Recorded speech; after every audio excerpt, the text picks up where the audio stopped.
Welcome back student last time topic पढ़ रहे थे कॉम्प्लेक्स एनालिसिस में कॉम्प्लेक्स इंटीग्रेशन एक चैप्टर था और इसमें मैंने कोसी इंटीग्रल कुछ फॉर्मूले लास्ट टाइम पे क्वेश्चन करके दिखाए। कुछ 2-3 बचे हुए थे, तो उनको भी आज हम लोग और अच्छे से कर लेते हैं, फिर ये खत्म हो जाएंगे। कोसी इंटीग्रल जितने भी क्वेश्चन हैं यहाँ पर आपको सारे क्वेश्चन मैंने बता दिए। फिर इसके बाद में आप लोग क्या करूँगा कि और भी कोई लॉरेंट सीरीज, टेलर सीरीज, जो भी सीरीज की होंगे वो हर एक एक आर्टिकल करके समझाते हैं, क्वेश्चन बताते हैं। वो क्वेश्चन बहुत अच्छा था, इसलिए मैंने उन 2 क्वेश्चन को आपको बताया। मैंने कहा उनको बताऊंगा आप लोग को। क्या देखिए क्वेश्चन क्या लिखा हुआ है। अगर मैं पहला ही क्वेश्चन कल का लिखता हूँ, जो लिखा हुआ था क्वेश्चन लिखा हुआ आई इक्वल टू इंटीग्रल किसी भी कर्व पर ई की power Z A Z upon Z minus pi I D Z लिखा हुआ है। और साथ में आपको कोई ना कोई क्वेश्चन दिया गया है mod Z minus 2 plus mod Z plus 2 equal to 6 दिया गया है। चेक कर लो, क्वेश्चन नहीं दिया गया है। और यहां पर साफ साफ बोल दिया गया ये इलिप्स है। यहां पे बोला नहीं गया था जो सी है वो इलिप्स है। क्वेश्चन में कल मैंने लिखा नहीं था ये इलिप्स है, मतलब ये इलिप्स को शो कर रहा है। अगर मैं आपसे ये कह दूं कि इसका इंटीग्रेशन आप ऐसे नहीं निकाल जब तक आप कर्व ना निकाल पाओ, ये कर्व क्या है, ये कैसी इलिप्स तो है, कैसी इलिप्स है। क्या ये वाला पॉइंट जेड बराबर minus pi I equal to 0 Z equal to जो पाई आई आएगा, क्या ये पॉइंट उस कर्व के अंदर बिलोंग कर रहा है कि बाहर आ रहा है, पर आउटसाइड है कि इनसाइड है। अगर आउटसाइड होगा तो इंटीग्रेशन 0 हो जाएगा, इनसाइड होगा तो सिंगुलर पॉइंट मतलब इंटीग्रेशन फॉर्मूला लग जाएगा। फिर आपके पास कोची थ्योरम फॉर्मूला लग जाएगा। और जब वो फॉर्मूला अप्लाई करना होगा तो हम लोग थोड़ा अलग तरीके से करेंगे। इस पर थोड़ा आप लोग ध्यान दीजिए। इसको यही है इस क्वेश्चन में कुछ भी बढ़ा नहीं, इस क्वेश्चन में सिर्फ ये बढ़ा है, बस ये लगा है। ठीक, अगर तुमको बाहर लाई कर रहा है कि अंदर लाई कर रहा है मुझे नहीं पता, आओ करे देखते हैं मुझे। अब यहाँ पे क्वेश्चन इलिप्स दिया गया है। अच्छा, कल अगर मैं आपको अगर एक बात बताऊँ सिंपल वे पर, मैंने आपको दूसरा तरीका बताया करने का। मैंने क्या कहा था, जेड की वैल्यू यहाँ लगा दिया, क्वेश्चन खत्म हो जाएगा। जो भी हो आप डायरेक्ट मेथड लगा दो। ये क्या आ जाएगा, पाई आई माइनस 2, ये क्या आ गया पाई आई प्लस 2 इक्वल टू 6। फिर क्या बताओ तो रियल पार्टी हो गया, वेरी पार्टी हो गया, तो रूट में तो कितना आ जाएगा 4 हो गया, प्लस पाई स्क्वायर हो गया। क्या आ गया pi square plus 4 equal to 6 हो गया। हो गया नहीं वो, देखो 2 चीज सेम लिखी हुई है, वही लिखी है। तो 2 रूट के अंदर कितना आ गया 4 plus pi square equal to 6। इसको काट कर दो तो 3 आ जाएगा। अच्छा 4 प्लस पाई स्क्वायर, अच्छा पाई का मतलब अगर मैं सिंपल है तो मानो तो 3.14, अगर अप्रॉक्स मान के चला जाए तो 3 मान लेते हैं, तो 3 क्या 9 हो जाएगा। और 4 प्लस 9 क्या होता है 13 होता है, और रूट 13 अगर अप्रॉक्स मान चल जाता है, ठीक 3। और इससे वैल्यू जब बाहर निकलेगी रूट से, तो रूट 13 से वैल्यू बाहर क्या निकलती है भाई, आप सोच रहे एक बार। तो रूट भाई अगर रूट 9 का अगर आप निकालते हो तो क्या आता है 3 सर, कम ही आएगा सर, ठीक। और अगर रूट 13 होगा तो जाहिर सी बात है 3 पॉइंट के ऊपर ही जाने वाला होगा, जो वैल्यू होगी 3 से ऊपर ही होगी। आई होप मेरे हिसाब से शायद 3.5 इंटू 3.5 के हिसाब से अगर करो तो आपकी सी वैल्यू आएगी, मतलब 3 के ऊपर आने वाली है।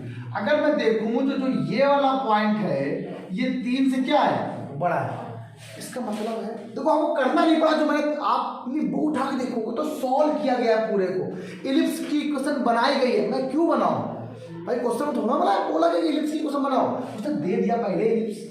हमें क्या मतलब इलिप्स की इक्वेशन में कौन क्या है, मुझे तो ये मतलब होता है कि वो पॉइंट उसके अंदर लाई करेगा इनसाइड, तो एनालिटिक फंक्शन होगा नहीं होगा, सॉरी उस पॉइंट पर एनालिटिक फंक्शन नहीं होगा, तो कोसी इंटीग्रल फॉर्मूला अप्लाई हो जाएगा।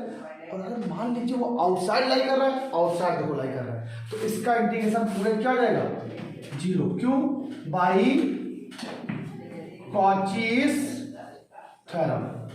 और कॉची थ्योरम हमारी क्या कहती है कि close integration F Z D Z की क्या होती है 0 होती है। और एफ जेड पॉइंट कैसा पॉइंट है कि वो पॉइंट है जहां पर हर एक नेबरहुड पर या हर पॉइंट पर उसकी वैल्यू क्या होती है डिफरेंशिएबल होता है, ठीक। तो उसका इंटीग्रेशन क्या हो जाएगा 0 हो जाएगा।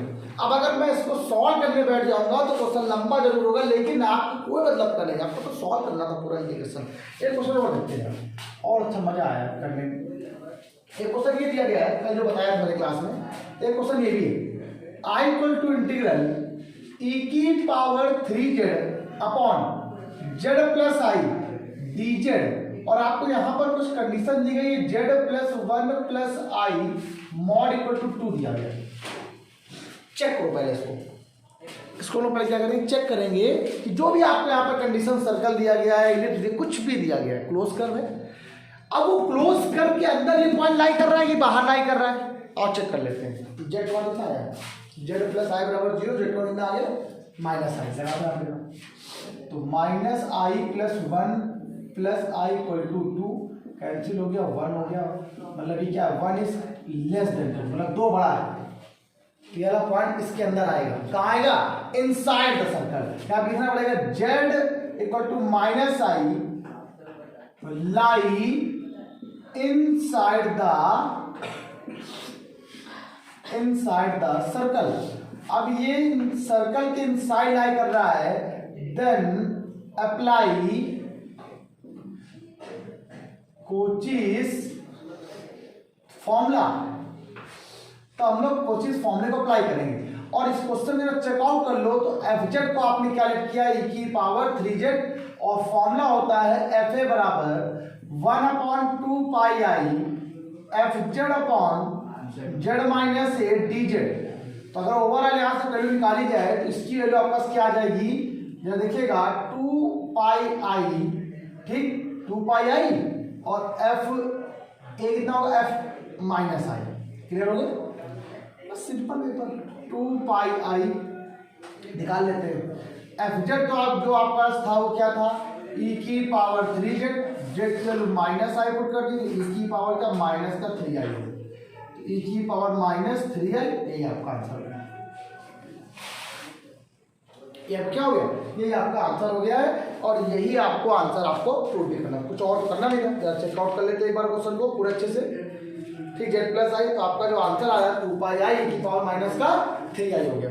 अब यहां से ही चेक कर लिया था क्वेश्चन को, अब आपको ज्यादा बनाने की जरूरत नहीं पड़ेगी, ज्यादा आपने पीछे किया सॉल्व किया, इतना लंबा करने की जरूरत नहीं पड़ेगी। तो सुनो, हम बता, ये रेडियस होती है, अगर ये वाला जो पॉइंट है वो छोटा आ जाए, इससे इस 2 से छोटा आ जाए, तो समझ जाना ये पॉइंट का अंदर लाई करेगा, कहाँ लाई करेगा, इसके अंदर। और अगर ये पॉइंट बड़ा आ जाए तो आउटसाइड हो जाएगा। आउटसाइड मतलब पूरे का इंटीग्रेशन कितना हो जाएगा, 0। इनसाइड मीन क्या हो जाएगा, इंटीग्रेशन क्या हो गया, बाई कोचीज फॉर्मूले से, ठीक। करो फटाफट सुनो बच्चों, अब ये क्वेश्चन में क्या है, अब पहले क्वेश्चन लिखा हुआ है, सॉल्व करो तो आपको दिख रहा है साफ साफ, ये फॉर्मूला क्या है, e की power 3i Z upon Z plus pi की होल पावर 3, तो पोल बन गया प्रकार का, तो वाला कोसेक फॉर्मूला बन जाएगा। लेकिन यहाँ पर जरा ध्यान दो, अभी ये पोल समझाऊंगा आपको, एक चैप्टर है सिमिलरिटी का, उससे आपको याद रखना पोल क्या होता है, जीरोस क्या होता है। जब आप इस पे देखोगे तो जेड बराबर माइनस पाई क्या इसके अंदर लाई कर रहा है, पर चेक करो जरा एक बार, चेकआउट कर लो खुद ही। तो क्या mod Z minus pi equal to 3, तो जेड बराबर 0 रखो जरा यहाँ पर, तो माइनस का पाई इक्वल टू हो गया 3, माइनस का 2 पाई इक्वल टू हो गया 3। अब चेक करो ये वैल्यू किसके बराबर है, तो वैल्यू तो 2 पाई इक्वल टू 3, 2 पाई वाले क्या होता है 3.4, दैट्स मीन 3.14 मतलब 6 आ गया। 6 तो 3 से बहुत बड़ा होता है, कहाँ लाई करेगा, आउटसाइड। इसका मतलब इसका इंटीग्रेशन कितना हो गया, इसका जो इंटीग्रेशन है वो कितना हो गया, जेड प्लस पाई की होल पावर 3 डीजेड का कितना आ गया, सिंपल। अगर आउटसाइड लाई करेगा लिख देना यहाँ पर, ठीक है। ये जो पॉइंट है कहाँ लाई कर रहा है, आउटसाइड द कर्व, इस करके बाहर लाई कर रहा है, और जैसे बाहर लाई करेगा तो इसका इंटीग्रेशन कितना हो जाएगा, 0 हो जाएगा, खत्म हो गया सवाल खत्म हो गया।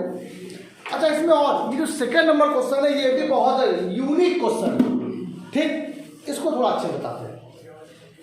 देखो, अगर मैं आपसे ये कह दूं कि इस क्वेश्चन को सॉल्व कर पाना थोड़ा मुश्किल है आप लोगों के लिए, ये क्वेश्चन क्या लिखा हुआ है, जेड माइनस 3 अपॉन, अब इसको फैक्टर ही नहीं कर सकते हो आप लोग, देखो इसके फैक्टर क्या होंगे, जरा चाहते इसको आप एक काम करो, इसको x minus alpha Z minus beta के फॉर्म में सकते हैं, ऐसे बेस फॉर्म, और लिख दिया कि आपको जेड और ये क्या है। अब ये चेकआउट कर लो कि ये दोनों में कौन सा पॉइंट इसके अंदर लाई कर रहा है, अल्फा बीटा का मान निकाल के, बस काम हो जाएगा आसान आपको। एफ जेड आपने क्या लिख किया है, जेड माइनस लिख किया, ठीक। आइए तो धरा चार से पहले इसको रफ कर दिए ना, हो गया होगा, आप राइट डाउन कर लेंगे कि नहीं रख पाते हो, आप इस तरीके से पॉज करके राइट डाउन कर लीजिए, ठीक।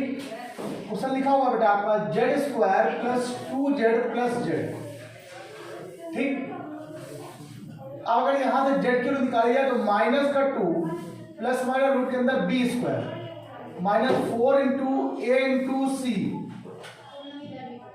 अपॉन में 2 इंटू 1, तो जेड की वैल्यू क्या है, माइनस का 2 प्लस माइनस रूट के अंदर कितना आ गया 4 माइनस 20 होल अपॉन में क्या आ गया 2 आ गया, तो जेड की वैल्यू आपका क्या है, माइनस का 2 प्लस माइनस रूट के अंदर कितना आ गया माइनस का 16 अपॉन में क्या आ गया 2 आ गया, Z equal to minus 2 plus minus root के अंदर कितना, सॉरी 4 आया अपॉन 2, तो जेड की जो वैल्यू आई क्या आएगी -2 सॉरी -1 प्लस -2 आई आपका जेड आ गया, तो एक वैल्यू तो अल्फा होगी, एक वैल्यू बीटा होगी, यहाँ पर जो अल्फा होगा वो क्या होगा -1 प्लस 2 आई और बीटा का क्या होगा -1 2 आई, क्लियर हो गया। ये बात आप यहाँ रुक जाओ यहाँ से और समझ लो पहले मेरी बात, ये क्वेश्चन हुआ। अब आप एक बात देखो, इसको अगर आप अलग अलग पार्शियल फ्रैक्शन से कर सकते हो अगर, तो आप ऐसे लिखो 1/z minus alpha z minus beta, इसको लिखेंगे a/z minus alpha plus b/z minus beta, पहले अलग अलग कर लो बेटा, पहले काम को अलग अलग कर लो, फिर हम चेक कर लेंगे कि अल्फा पर है या नहीं है, वो तो बाद में करना है। अब बात आती है सर कि अगर इसको आपको इसकी वैल्यू क्या नहीं है, तो अगर इसको एक बार 0 पुट कर मतलब अल्फा के सामने क्या रखना पड़ेगा आप लोग को, जेड के सामने अल्फा रखना पड़ेगा, खत्म, तो यहाँ रखो।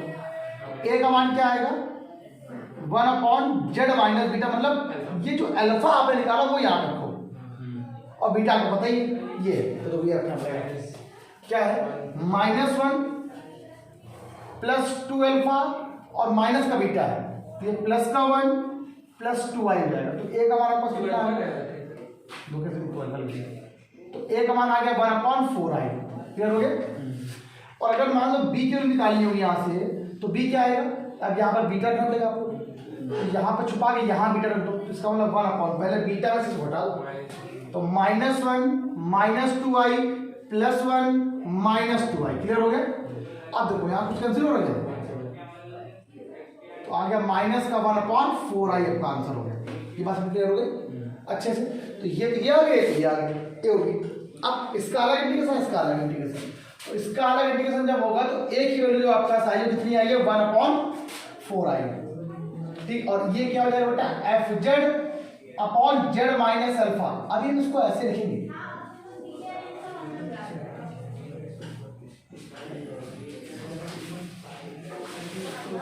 डिवाइड हो जाएगा। अब देखो इसको एक बार छोड़ दो, ये तो क्वेश्चन हो गया कंप्लीट। अब आपके पास 2 पॉइंट है, एक ये पॉइंट है, ये पॉइंट है, और आपको कर दिया गया। अब आप यहाँ काम करो, मॉड z बराबर तो 1 दिया गया। अब पहले इस पर अल्फा पर नंबर 1 पे, तो अल्फा क्या दिया गया -1 प्लस 2y बराबर 1, ये क्या आ गया, और रूट के अंदर रियल पार्ट का स्क्वायर, चेक करो हम सब, और इमेजिनरी पार्ट का 1 प्लस कितना आ गया 4 बराबर कितना 1 हुआ, ये कर देखो तो 5 आ रहा के अंदर 5, तो 2 पॉइंट कुछ आएगा बाहर लाई करने वाला है, ये तो बाहर लाई कर रहा है, ये आउटसाइड हो गया,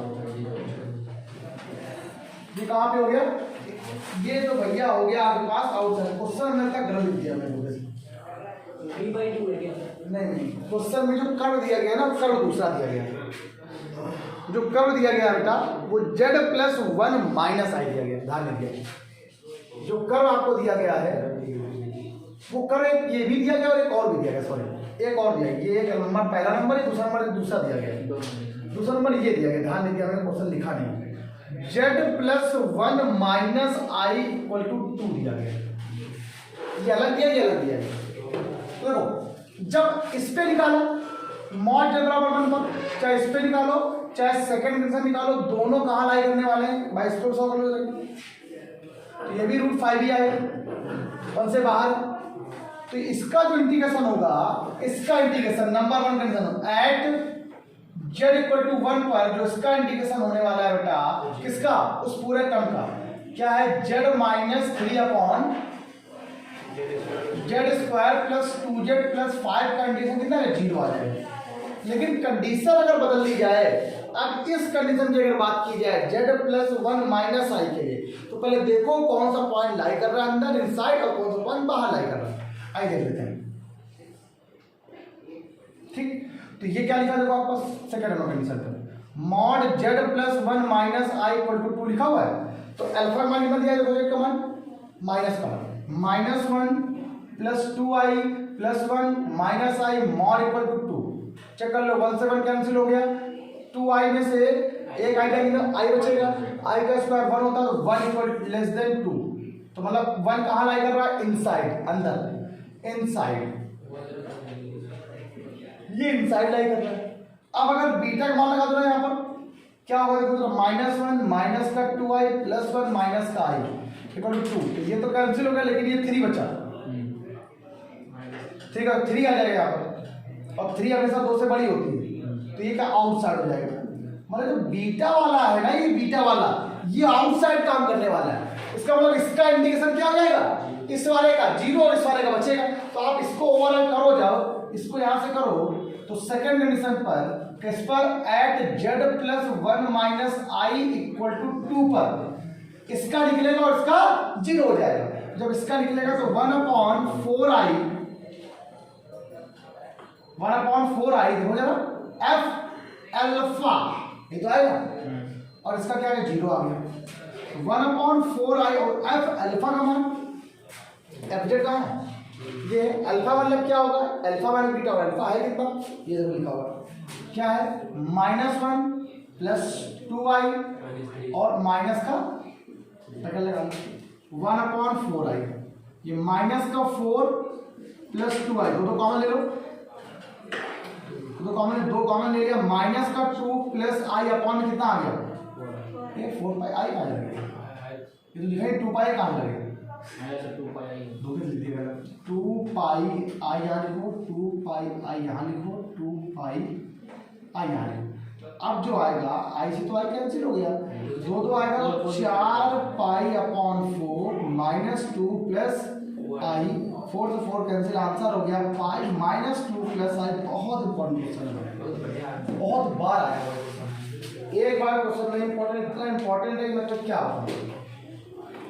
ठीक, आप लोग करिए क्वेश्चन। ये था आपका लॉजिक। सर तो कॉस का फंक्शन हो गया ना सर, कौन सा, ये वाला n पाई है ना सर, अरे वो उससे क्या होगा, तो अब कॉस या इससे मतलब नहीं हम लोग, ग्राफ तो बन ही रहा है ना सर, सर्कुलर मतलब तो है सर। अभी बताओ ये बात समझ लो कि आपके पास मैंने जितने भी कोशिश इंटीग्रल के फॉर्मूले वाले क्वेश्चन थे वो मैंने सब आपको बता दिया। आपको राइट डाउन करो, पॉज करके वीडियो को बढ़िया लाइक करो, सब्सक्राइब करो, अच्छे से करो। आज कितना ही, बाय बाय क्लास। एग्जाम में आता है तो फिर खाली ये प्रूव करके